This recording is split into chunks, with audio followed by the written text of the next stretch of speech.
Is it practical to be a mystic, and what does that even mean? So, I've been sharing a lot about my spiritual journey, and which has been very intense in the last several years, and how somehow Spirit has ignited my focus on wakening up to who I am spiritually, which is really the only reality there is. And a lot of what's coming through me comes from my practice and study of a book called A Course in Miracles, which is simply one spiritual path of many that happens to be my spiritual path. And a mystic, what is a mystic? And why is it practical? A practical way of life. The term mystic actually is a mysterious word that I don't think most people understand. It sounds cool, mystic, I'm a mystic, but really it has a much deeper meaning. It has to do with devoting oneself to a spiritual awakening. Some would call it devoting oneself to God. And that might sound very lofty, but instead of getting hung up on terms like God, for example, we can use other terms: source, love, divine self, etc.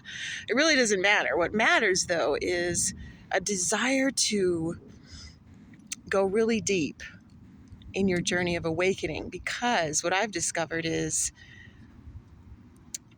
running into the same issues over and over in my life, running into the same, what seems like problems over and over in my life, the same kind of like a Groundhog Day.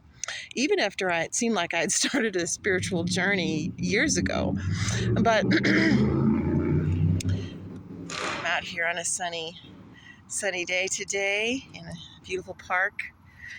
So anyway, a mystic, however, the reason that's practical is because mysticism has to do, it's not something really lofty. It sounds lofty, but mysticism has to do with focusing your mind on your spiritual identity. And also, the whole point of any spiritual practice, and particularly A Course in Miracles, is to ground yourself in a sense of guidance with source, following inner guidance. We all have inner guidance. We all have that. It's a practice of tuning into that. That's really what the mystical journey is. And making sure you stay in touch with that and understand that the world we live in is not what we think it is. It's a reflection. And it doesn't matter what's going on in the world.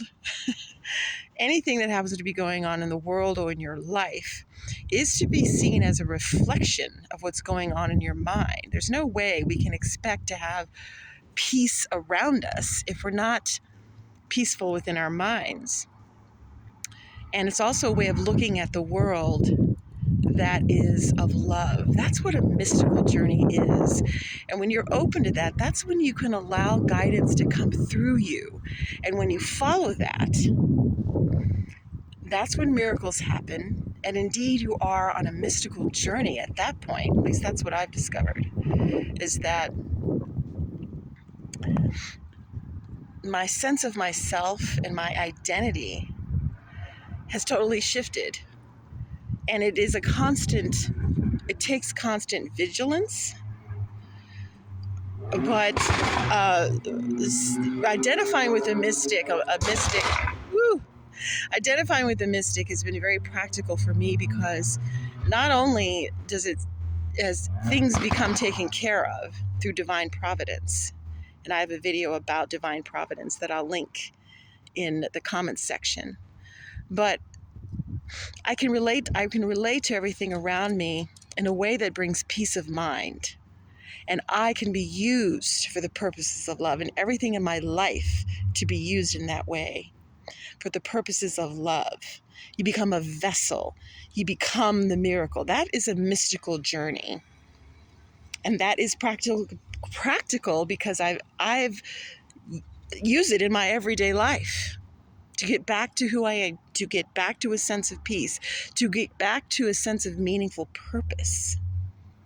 So I wanted to share that today and invite you to leave a comment sharing your experience, or if you have any questions or anything you want to share. And remember that we're all really on a mystical journey, whether we realize it or not. Much love.